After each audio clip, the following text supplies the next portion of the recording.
नमस्कार प्रिय विद्यार्थियों, समर्पण संस्कृत क्लासेस में आपका एक बार फिर से स्वागत है। हम लोग रघुवंशम के 25 पद्यों के ऊपर चर्चा कर रहे थे। उसी श्रृंखला में आज हम 7वां श्लोक है, वहाँ से पढ़ेंगे। इससे पहले जो क्लास थी उसमें हमने 6 श्लोक पढ़ लिए थे। अब हम 7वें श्लोक से शुरू कर रहे हैं। कुछ दिनों से क्लासेस में अनियमितता चल रही है, समय से या टाइम से प्रतिदिन नहीं मिल पा रही है। उसके लिए हम क्षमा प्रार्थी हैं। कुछ कारणवश, कुछ परिस्थितिवश ये चीज़ें समय से नहीं हो पा रही है, परंतु फिर भी इसका सिलेबस है वो आपको पूरा करवाने की पूरी कोशिश रहेगी। इसमें आप एक काम कर सकते हैं, जो व्याकरणिक भाग है वो आपको जो मैडम ने एस्टेट के लिए करवा रखा है, आप उससे आप अपना रिवीजन कर सकते हैं एक बार। बाकी हम इसी श्रृंखला में आगे बढ़ाते हुए सारा सिलेबस तो करेंगे ही करेंगे, इसमें कोई दो राय नहीं है। तो चलिए शुरू करते हैं एक बार 7वें श्लोक में हिंदी। त्यागाय संभृतार्थानां सत्याय मितभाषिणां यशसे विजिगीषूणां प्रजायै गृहमेधि नाम। यानी अभी भी इस प्रकार मैंने बताया था 5 से लेकर 9 तक रघुवंशीय राजाओं की विशेषता बताई जा रही है। उसमें भी उसी कड़ी में ये 7वें श्लोक में भी उनकी विशेषता बताई गई है। क्या बताया गया? त्यागा यानी त्याग के लिए, संभृता अर्थानाम यानी संभृत यानी इकट्ठा करते हैं, अर्थानाम यानी धन को, त्याग के लिए ही धन को इकट्ठा करते हैं। धन का त्याग मतलब दान देने के लिए। सत्याय वित्त भाषिणाम, सत्या यानी सत्य के लिए, मित्त भाषिणाम बड़ा नपा तुला बोलते हैं और केवल सत्य बोलते हैं। यश से यानी यश के लिए ही, विजिगुषणाम यानी जीत की इच्छा रखते हैं, दिग्विजय की इच्छा रखते हैं। प्रजा यही यानी प्रजा के लिए ही, गृह मेधि नाम यानी गृहस्थ जीवन जीते हैं, वरना गृहस्थ जीवन जीने की उन्हें कोई आवश्यकता नहीं है। प्रजा की हित के लिए ही वो गृहस्थ जीवन है वो जीते हैं, ताकि वंश आगे बढ़ता रहे, उनकी सेवा में हमेशा लगे रहें रघुवंशीय राजा। ठीक है, तो ये बात कही है। तो इसमें हम बात करें, जो केवल दान के लिए ही धन का संचय करते थे, ऐसे रघुवंशीय राजा थे। सत्य के रक्षणार्थ परिमित बोलते थे, यानी सत्य के लिए, सत्य की रक्षा करने के लिए परिमित यानी सीमित बोलते थे, बहुत ही नपा तुला बोलते थे। यश के लिए, केवल यश के लिए, केवल प्रतिभा दिखाने के लिए ही विजय की कामना करते थे, और केवल श्रेष्ठ संतान के लिए गृहस्थ बनते थे, यानी अच्छी संतान के लिए, प्रजा के लिए ही गृहस्थ जीवन जीते थे। इसमें जो हम बात करें त्यागाय, सत्याय, यशस्से और प्रजा, यही इनमें कौन सी विभक्ति है? तो वो चतुर्थी विभक्ति का प्रयोग हुआ है, चतुर्थी विभक्ति का एक वचन। और किस सूत्र से हुई है? तादर्थ्य चतुर्थी वाच्य सूत्र से हुई है। संभृतार्थानाम, इसमें बहुब्रीहि समास है। मितभाषिणाम, मित भाष और णिनी प्रत्यय, कौन सा प्रत्यय इसमें? णिनी प्रत्यय। विजिगुषाणाम, वैसे इनमें दोनों में बात करें तो कौन सी विभक्ति है? षष्ठी विभक्ति का बहुवचन है यहाँ पे। ठीक है, तो उम्मीद है ये बात समझ में आ गई होगी क्या कहना चाह रहे हैं। रघुवंशीय राजाओं के गुणों का वर्णन किया है महाकवि कालिदास ने। क्या कहा है कि अगर वो धन इकट्ठा करते थे तब भी किसके लिए करते थे? दान देने के लिए करते थे। और कम बोलते थे तो वो केवल सत्य बोलने के लिए ही बोलते थे। और अपनी जो दिग्विजय करते थे, यानी जो जीत की जो इच्छा रखते थे, वो केवल यश प्राप्ति के लिए करते थे। और गृहस्थ जीवन वो जीते थे तो वो किसके लिए जीते थे? केवल संतानों के लिए, मतलब अच्छी संतान के लिए, या फिर यह कह सकते हैं कि प्रजा के लिए ही गृहस्थ जीवन जीते थे। तो अगला श्लोक देखते हैं हम, 8वां श्लोक। ये भी रघुवंशीय राजाओं का ही विशेषता बताई है। क्या कहा है? शेषवे अभ्यस्त विद्या नाम यौवने विशेषिणाम वर्ध के मुनिवृत्ति नाम योगांते तनुत्यजाम। यानी शेषवे यानी शिशु यानी बाल्यावस्था में, अभ्यस्त विद्या नाम, अभ्यस्त यानी अभ्यास करते थे, विद्या नाम यानी विद्याओं का, जो भी विद्याएं हैं, शस्त्र की, शास्त्र इत्यादि की विद्याएं, उनमें अभ्यस्त रहते थे शेषवावस्था में यानी बाल्यावस्था में। यौवने और युवावस्था में विशेषणाम यानी विषयों का भोग करते थे, यानी गृहस्थ जीवन जीते थे।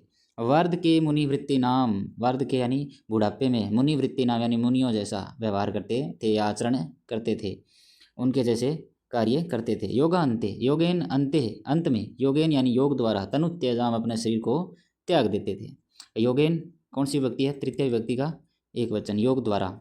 अंत्य यानी अंत में, यानी जब बुढ़ापे का अंतिम जो समय होता है उस समय वो योग, अपनी योग सिद्धि के द्वारा क्या कर देते थे? तनु त्यजाम, तनु यानी शरीर को, त्यजाम यानी त्याग देते थे।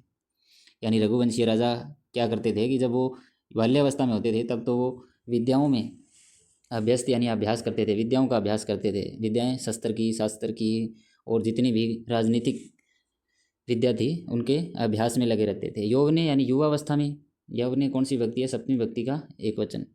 विशेषिणाम यानी विषयों के भोग में लगे रहते थे, विशेषिणाम कौन सी व्यक्ति है, षष्ठी व्यक्ति का बहुवचन। वार्ध के यानी बुढ़ापे में, मुनि वृत्ति नाम मुनियों के जैसी वृत्ति रखते थे, मुनियों की तरह ही तपस्या करते थे।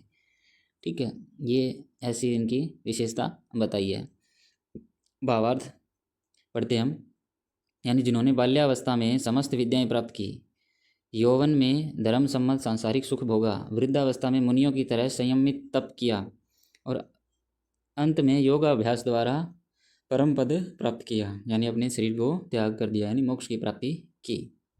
ठीक है, अभ्यस्त विद्या नाम बहुब्रीहि समास है इसके अंदर। इसका अगर विग्रह करें तो अभ्यस्तः विद्या यही ते, ते तत्शब्द रूप का प्रथमा विभक्ति का बहुवचन कहाँ बनता है, पुल्लिंग के अंदर। तत्शब्द रूप तीनों लिंगों में चलता है, सर्वनाम शब्द रूप है। तत् वे ते का मतलब वे, तनु त्यजंती, तनुम त्यजंती इति तनु त्यजाम। ठीक है, चलो आगे 9वां श्लोक देखते हैं। अब महाकवि कालिदास क्या कह रहे हैं, रघुणाम अन्वयम वक्षय, यानी रघुवंशियों का अन्वयम वक्षय यानी वंश का वर्णन करने में तनु वाग विभवो अपि सन, तनु वाग विभवो अपि यानी मेरी जो वाणी है वो बहुत ही सीमित अर्थ वाली है। भाई इनके जो रघुवंशियों का जो वर्णन करने में जो मेरी वाणी है बहुत ही सीमित है, या मेरी वाणी पूरी तरह समर्थित नहीं है, फिर भी मैं क्या कर रहा हूँ, भी इनका वर्णन कर रहा हूँ। और क्यों कर रहा हूँ वो, तद गुणे इनके गुणों के, कर्णम आगत्य कानों में आने के कारण, कानों में आकर के। आगत्य जो शब्द है यहाँ आ उपसर्ग पूर्वक गम धातु लेप प्रत्यय का प्रयोग हुआ है, यानी आ करके। चपलाय प्रचोदितम यानी चपलता को, चपलता के कारण, प्रचोदितम यानी प्रेरित कर रहे हैं, मुझे इस चपलता के लिए प्रेरित कर रहे हैं, ये काम करने के लिए प्रेरित कर रहे हैं। को क्या चीज़ प्रेरित कर रहे हैं, तद गुणे उनके गुण, उनके जो गुण हैं, यानी रघुवंशी राजाओं के जो गुण हैं वो मेरे कानों में आ गए हैं। आकर के क्या कर रहे हैं, मुझे इस चंचलता के लिए, इस काम को करने के लिए क्या कर रहे हैं, मुझे प्रेरित कर रहे हैं। हालांकि क्या है, मेरी वाणी है वो बहुत ही सीमित या बहुत ही सीमित अर्थ वाली है, यानी अल्पज्ञ शब्द सामर्थ्य वाली है मेरी वाणी, फिर भी मैं इनका वर्णन कर रहा हूँ। ऐसा महाकवि कालिदास कह रहे हैं।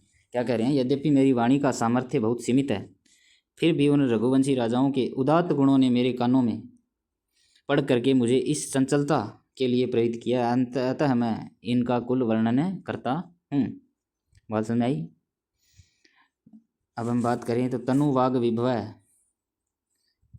तनु वाचः विभव यस्य सः, वह कौन है, तनु वाग विभव किसको कहा है, कालिदास को कहा गया है। कालिदास ने स्वयं के बारे में कहा है। आगत्य, ये देखो आ उपसर्ग पूर्वक गम धातु और लेप प्रत्यय, प्रत्यय मतलब आगत्य यानी आ करके, आ करके अर्थ निकलता है इसका। वक्षे अगर बात करें तो वच धातु ललित लकार उत्तम पुरुष एक वचन आत्मनेय पद के अंदर वक्षे शब्द बनता है। आगे प्रश्न श्लोक संख्या 10। एक काम करना, इधर देखते रहना, जो भी छंद दिया गया है, जो भी अलंकार दिए गए हैं वो आपको इधर सामने लिखे हुए मिल जाएंगे, अगर हमने ध्यान ना दिया हो तो। तम संतः श्रोतुम अर्हन्ति सद असद व्यक्ति हेत्व, तम संतः उन संतों के द्वारा, उन सज्जनों के द्वारा, श्रोतुम अर्हन्ति, श्रोतुम यानी सुनने के, अर्हन्ति यानी योग्य है, श्रोतुम अर्हन्ति यानी सुनने के योग्य है।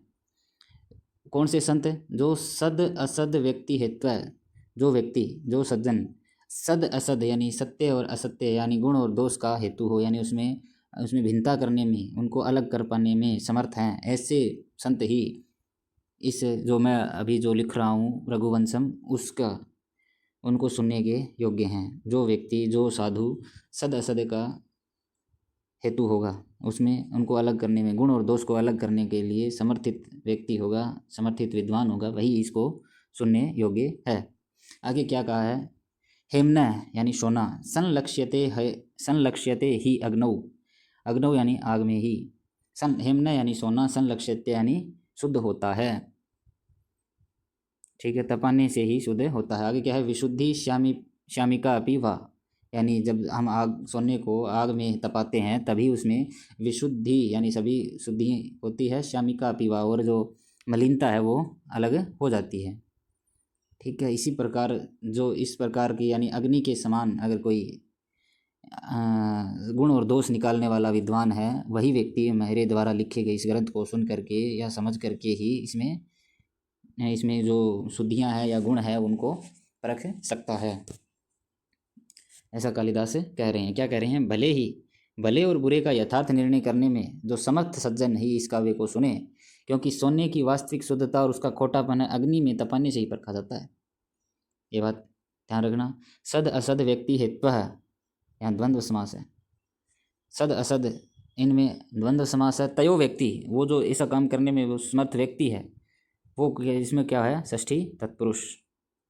ठीक है। श्रोतुम, श्रु धातु और तुमुने प्रत्यय, संलक्ष्यते सम उपसर्ग पूर्वक लक्ष्य धातु और लट लकार के प्रथम पुरुष के एक वचन के अंदर संलक्ष्यते, ये भी आत्मनेपद की है, ध्यान रखना, आत्मनेपदी धातु में बनता है।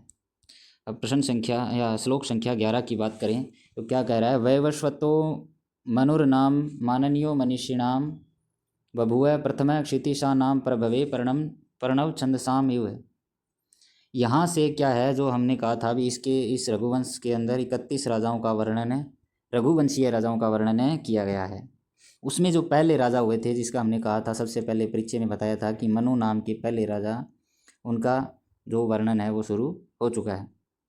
वैवस्वतो मनुर नाम यानी वैवस्वत मनु नाम के, माननीय यानी पूजनीय, मनीषी नाम यानी मनीषियों में विद्वानों में जो माननीय या पूजनीय हैं, वो वैवस्वत मनु नाम से बभुव प्रथम, पहले बभुव यानी हुए, क्षितिशा नाम यानी राजा, राजाओं में पहले राजा वैवस्वत मनु नाम के हुए, जो कि मनीषियों में माननीय थे यानी विद्वानों में पूजनीय थे।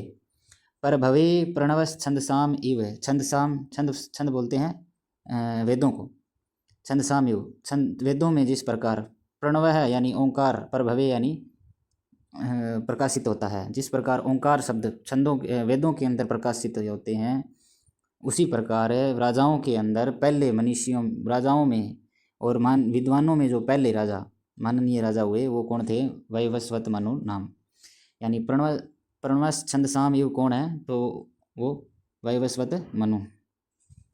ये पहले ये प्रश्न आया हुआ है कि प्रणव छंदसाम युग कह, तो वैवस्वतो नाम मनुर नाम। ठीक है, तो इसमें क्या कहा है? मनीष जिस प्रकार समस्त वेदों और छंदों में सर्वप्रथम प्रणव प्रतिष्ठित है, यानी वेदों में यानी छंदों में सबसे पहले ओंकार जो प्रतिष्ठित है, उसी प्रकार मनीषियों यानी ज्ञानियों में परम पूजनीय सूर्यपुत्र वैवस्वत मनु समस्त राजाओं में प्रथम चक्रवर्ती सम्राट हुए।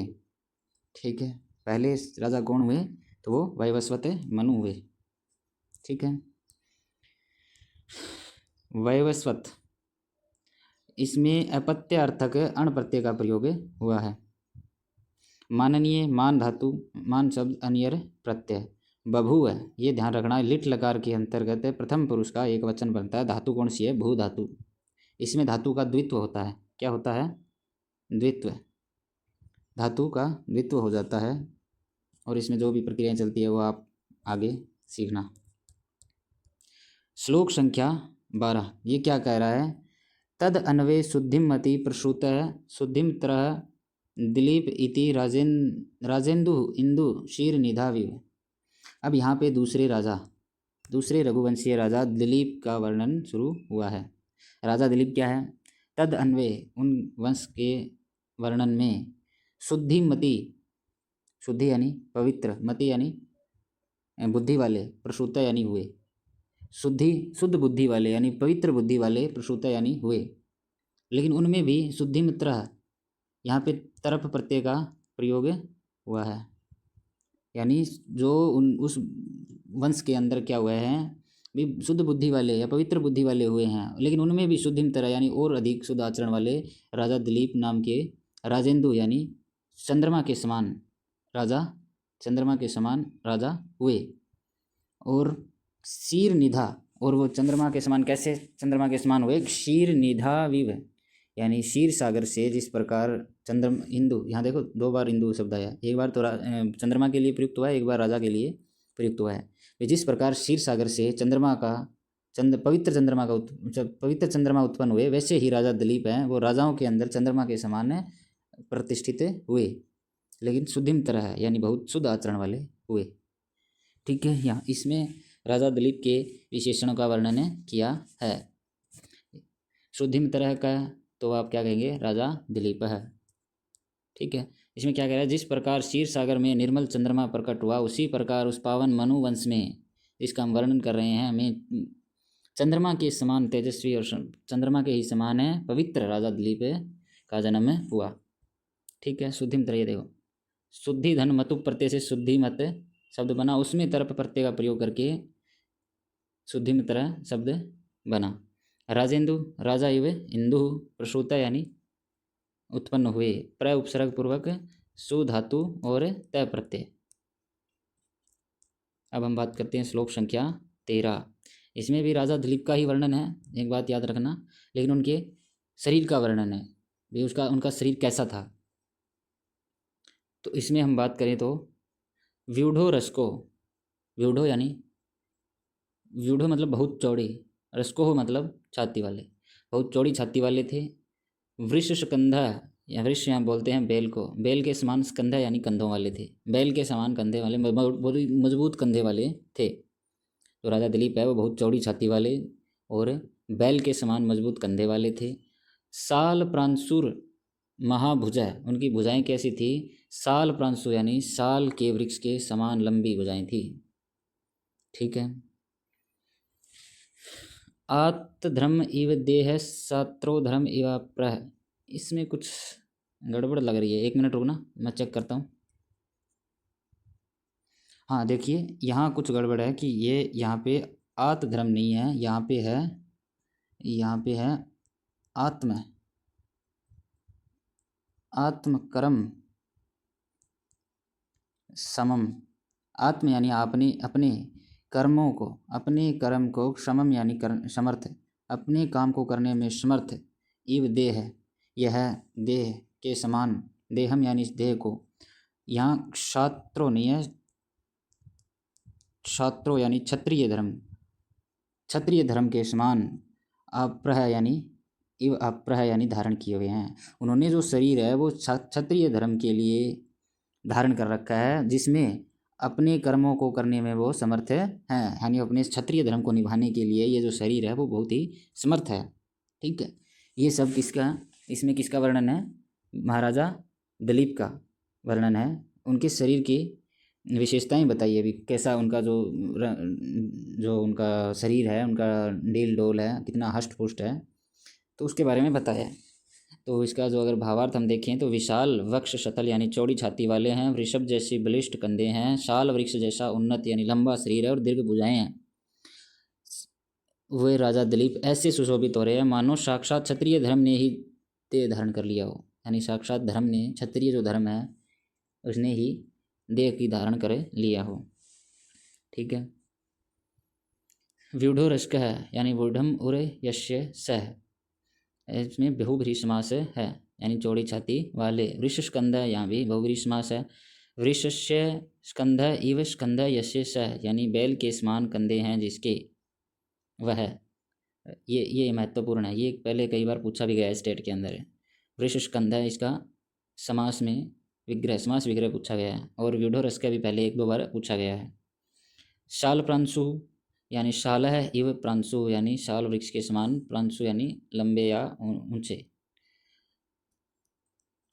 ये इसको मत देखना है तो इसमें थोड़ी सी त्रुटि है। अब हम श्लोक संख्या 14, ये श्लोक क्या कह रहा है, सर्व अतिरिक्त सारेण सर्व तेजो अभिभाविना। ये क्या कह रहा है, सर्व अतिरिक्त सारेण यानी सभी शक्तिशाली, यानी जितने भी बलशाली थे उनमें वो अधिक शक्तिशाली थे, अतिरिक्त शक्तिशाली थे। सर्व तेजो अभिभाविन है, सर्व यानी सभी, तेजो यानी तेज में, अभिभाविन है उनको अभिभावित कर देने वाले थे, यानी उनको उसके स्वरूप को दबा देते थे, यानी कोई भी अगर तेजस्वी था तो उसमें भी वो अधिक तेजस्वी लगते थे। ठीक है, और क्या है यहाँ देखो, सर्व उन्नतेन यहाँ दो शब्द है, सर्व उन्नतेन और उर्विम। सर्व उन्नतेन यानी सभी में उन्नत आकार वाले थे, सभी आकारों में वो उन्नत आकार वाले थे। स्थित यानी स्थित थे, विराजमान थे। उर्विम यानी पृथ्वी पर, पृथ्वी को क्रांतवा यानी व्याप्त करते हुए, यानी उस पर शासन करते हुए स्थित थे। पृथ्वी यानी पृथ्वी पर पूरी तरह शासित करते हुए स्थित थे। किस प्रकार स्थित थे? मेरुर इव आत्मना, खुद को किस प्रकार स्थापित कर रखा था? मेरुर इव यानी सुमेरु पर्वत के समान है, पूरी पृथ्वी को उन्होंने व्याप्त कर रखा था। ठीक है, पूरी पृथ्वी पर उनका ही शासन था। और वो राजा दिलीप कैसे थे? सर्व अतिरिक्त सारेण सर्व तेजो अभिभाविना, यानी वो सब बल से अधिक बलशाली थे, सब शक्तियों से अधिक शक्तिशाली थे। सर्व तेजो अभिभाविना, सभी तेज से भी अधिक तेज वाले थे। और सर्व उन्नत है यानी सर्वोन्नत है। आत्मना यानी उनका जो देह था, आत्मा थी, वो सर्वोन्नतेन सबसे बड़ी, आकार में बहुत बड़ी थी, उन्नत आकार वाली थी। और वो उसी प्रकार स्थित थे पूरी पृथ्वी पर, उनका उसी प्रकार शासन था जिस प्रकार मेरु इव यानी जो सुमेरु पर्वत है उसका जो वो पृथ्वी को ढकता था, उसी प्रकार राजा दिलीप ने पूरी पृथ्वी पर अपना शासन स्थापित कर रखा था। तो इसमें जैसे भावार्थ हम देखें तो समस्त प्राणियों में अधिक शक्तिशाली, सबके तेज को अभिभूत करने वाले, यानी सभी तेजों में भी तेजस्वी, सबसे उन्नत आकार वाले अपने स्वरूप से वे राजा दिलीप संपूर्ण पृथ्वी को व्याप्त करके सुमेरु पर्वत के समान विराजमान थे। ठीक है, क्रांतवा शब्द हम देख लेते हैं। क्रम धातु के साथ है कत्वा प्रत्यय का प्रयोग हुआ है। क्रांतवा यानी व्याप्त करते हैं। उर्विम पृथ्वी के लिए प्रयुक्त हुआ है, द्वितीय विभक्ति एक वचन। ये श्लोक 15वां श्लोक क्या कह रहा है? आकार सदृश प्रज्ञा है, प्रज्ञा सदृश आगम है।